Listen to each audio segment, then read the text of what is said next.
Details చూస్తున్నాం. తెలంగాణ రాష్ట్ర public service commission chairman గా మాజీ డీజీపీ మహేందర్ రెడ్డిని తెలంగాణ ప్రభుత్వం నియమించింది. మహేందర్ రెడ్డి నియామకానికి గవర్నర్ తమిళిసై సౌందరరాజన్ ఆమోదం తెలిపారు.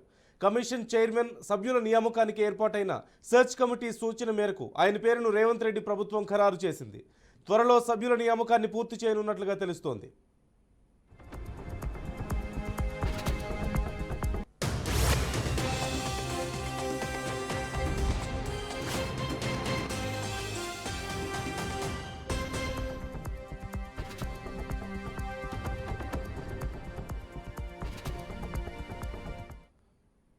తెలంగాణ రాష్ట్ర ఏర్పాటు తర్వాత తొలి చైర్మన్గా గంటా చక్రపాణి పనిచేశారు. ఆ తర్వాత ఐఏఎస్ అధికారి జనార్దన్ రెడ్డి పనిచేశారు. టీఎస్పీఎస్సీ పేపర్ లీకేజ్ వంటి అంశాల కారణంగా చైర్మన్ జనార్దన్ రెడ్డి పాత సభ్యులు రాజీనామా చేశారు. వీటిని భర్తీ చేసేందుకు అర్హత గల వారి నుంచి దరఖాస్తులను ఆహ్వానించారు. చైర్మన్ సహా వివిధ పోస్టులకు దాదాపు 600 మంది దరఖాస్తు చేసుకున్నారు.